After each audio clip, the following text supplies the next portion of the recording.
So conforming loan limits for 2024 have been raised by the FHFA. A lot of people are talking about this.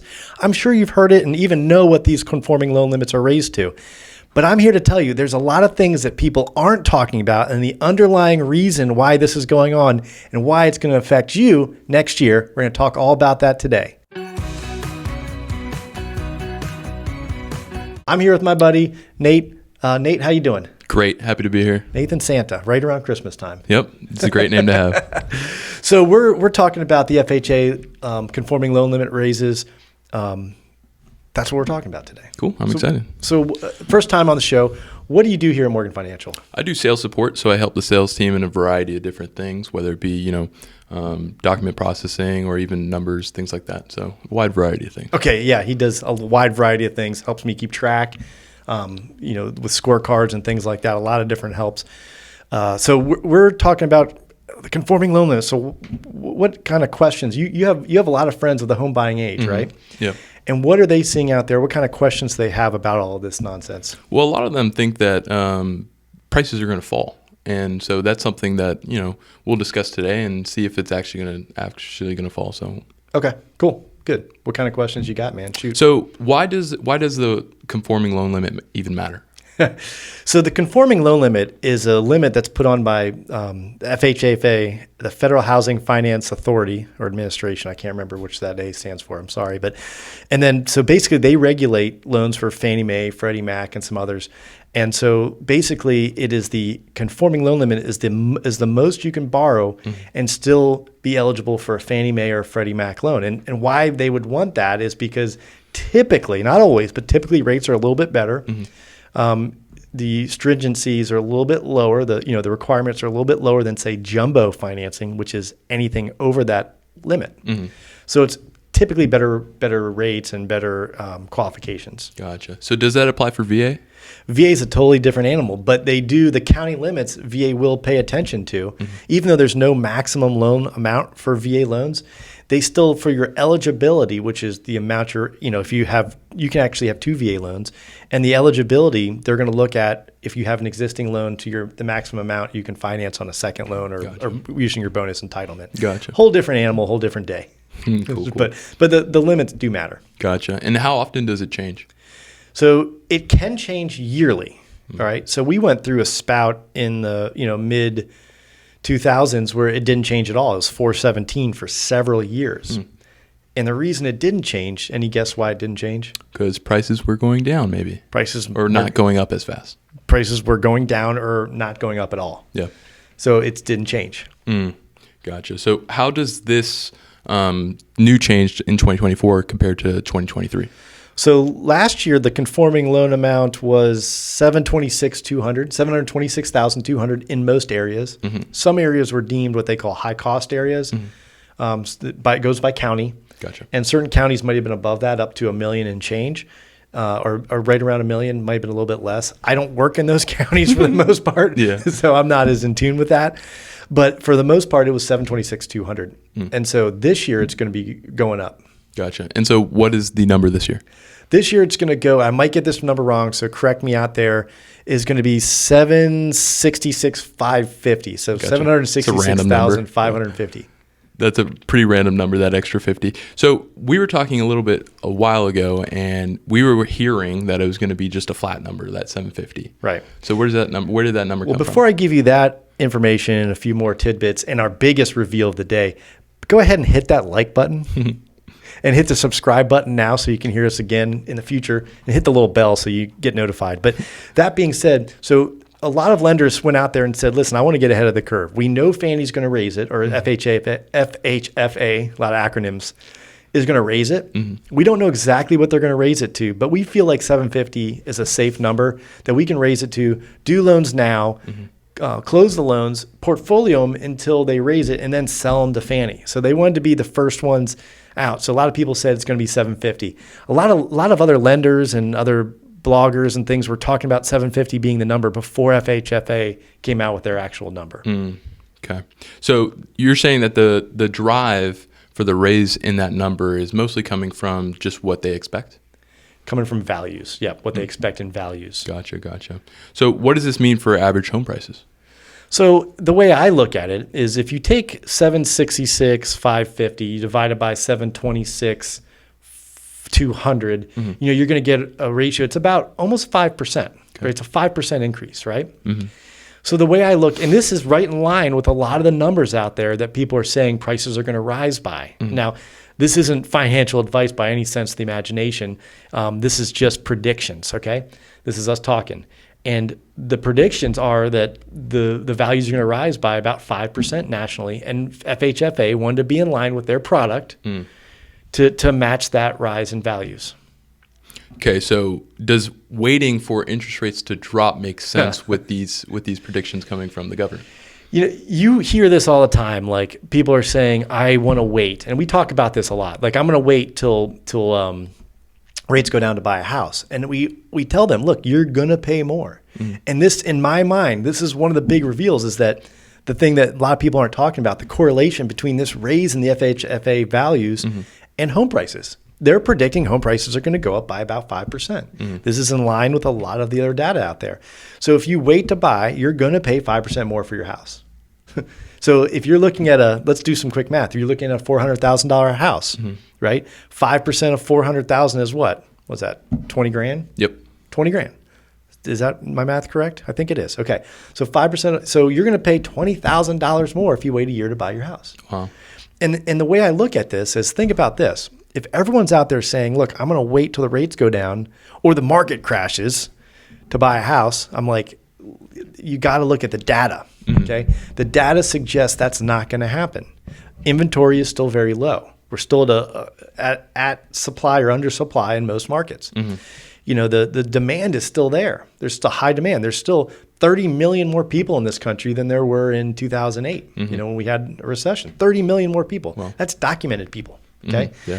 And then that's, we've seen in the county I live in, we've seen about, that similar rate of increase in our county and more jobs and these things. People need a place to live. They'll always need shelter, right? And if you need a place to live and you don't own a place and you want to buy a place, but you're waiting to buy a place, you're not the only one. And so at some point, it's going to break loose and everyone's going to say, now's the time to buy. Now, typically, unfortunately, most people buy high and they sell low. This is what keeps markets in place. If people didn't do that, there wouldn't be markets. But don't do that. We've talked about profit on the folly. Warren Buffett, famous quote, profit on the folly, which means when everyone else is running away, you run towards it. Yeah, going against the grain. Going against the grain. People don't make money by not taking risks. Is it a risk to buy now? Sure. Okay, is it a calculated risk? Yes. But the risk is very low because you're going to have a place to live. And everyone's saying, not everyone, most people are saying that home values are going to continue to rise. So why would you wait for the rates to go down? Well, because you want to get a better interest rate. But you're going to pay more overall for that higher interest or lower interest rate. And if you buy a house now, just be comfortable with the house you're in, be comfortable with the rate of which you're paying.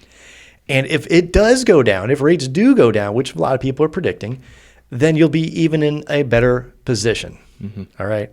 Don't buy above your means, buy at your means. And then if rates come down, you can refinance to the lower rate and get a better base foundation cost of your property. Yeah, that's good news. So what, for all of our realtor friends out there, how can they use this information to maybe help motivate some buyers? Well, there's a lot of people that are unmotivated right now to go buy because they feel like they feel like they're going to wait till the rates go down or that the home prices are crashing. And while, yes, rates might go down, we don't know that definitively, but it looks like the data suggests that home prices aren't going to go down. So if they share with their clients data, right, facts and data, but if they have, first of all, they have to believe it themselves. Yeah. Don't be genuine. If you don't believe that prices are going to go back up and that, then this is not for you, right? If you believe prices are going down, this information is probably not for you, but look at the data. Go research the data. It's out there. There's a lot of data out there that suggests home prices are going to go up by about 5%. So I suggest they understand the data first and then share that data with their customers that say, hey, I'm on the fence, right? I don't know if I'm going to buy or not.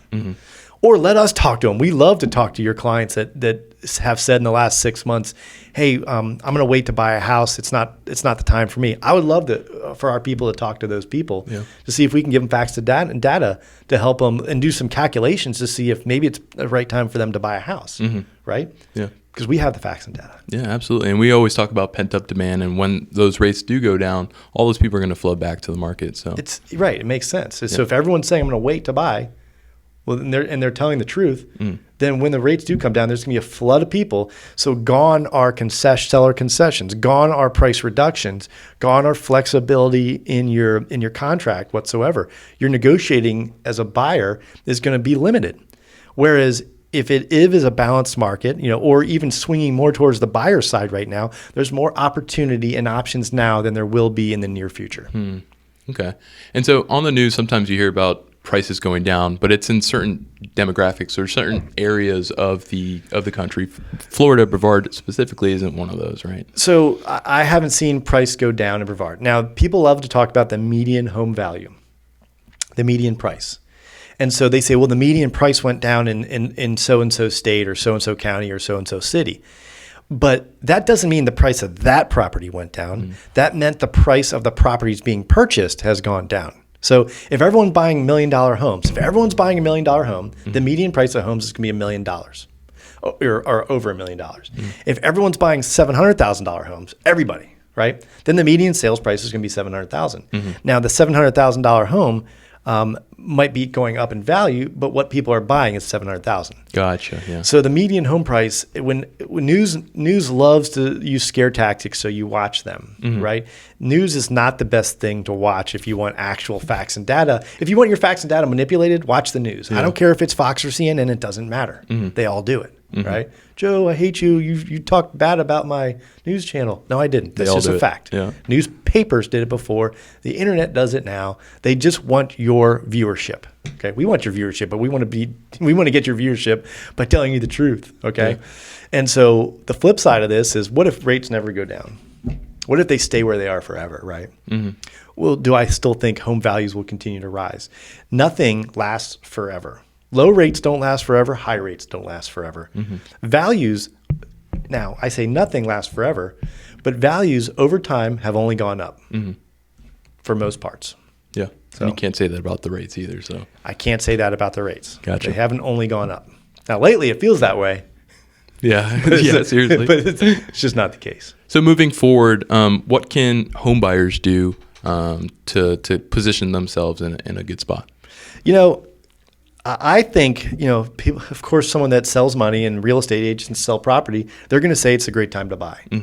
But I honestly believe that, because the market now has more flexibility. In 2020 and 2021, it was a tough time to buy. Yeah. It was a hard time to buy. There's not concessions. In other words, sellers weren't willing to be flexible on the price, on the closing costs paid, on time frames, on inspections, on anything.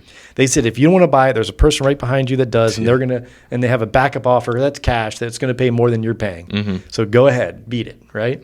That's not the case right now. There are there's some deals out there in comparison to what there's going to be. In my opinion, this is my opinion, remember. Yeah. There's some deals out there, and you might have a seller flexible, wanting to be a little bit flexible on their price or their concessions or their inspections or things like that. So now's a good time to get a good deal on a home. It's going to be a better time to get a deal than in the near future. Yeah. And I don't know when that near future is, but it's going to come. At some point, the pent-up demand is going to say, you know what, it's time for me to buy a house. I'm just going to go out there. Beat the crowd to that. Gotcha. Yeah, that's definitely something that I've been telling our clients as well, and it definitely makes sense. So yeah, good. Cool. What other things should we keep in mind moving forward as loan officers and as salespeople? It's easy to get caught up in the mindset, oh, the market sucks. The market doesn't suck. Our market does not suck. It's a normal market. More normal than 20 and 21. You can't compare yourself to the best years in the industry that we're in ever. This is still a great business to be in. We get to help people every day realize the dream of homeownership, which is still the biggest determinant of wealth in our country. Yep. If you have a home, your net worth is I think it's 40 times on average more. Or for a lot of people, it's a positive net worth. And so being able to help people get into homes and finance their net worth by, over time is still one of the greatest joys that I feel in this industry. And we love helping our veterans and our average home, everybody else, and, first-time home buyers and these things realize or help them get into something that will help build wealth and equity, not just debt. Debt is not necessarily bad. If debt helps you finance your wealth and your net worth, it's not bad debt. Yeah. A lot of information in here. Thanks for coming on, Nate. I really appreciate it. I really appreciate your questions. Those are some good, hard-hitting questions.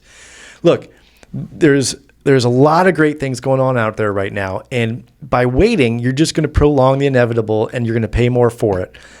There's a lot of opportunity.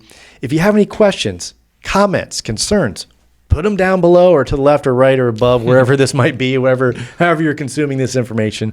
Like and share it with someone who might benefit from it. And from that, thanks for joining us, Nate, and we'll see you next time. See you.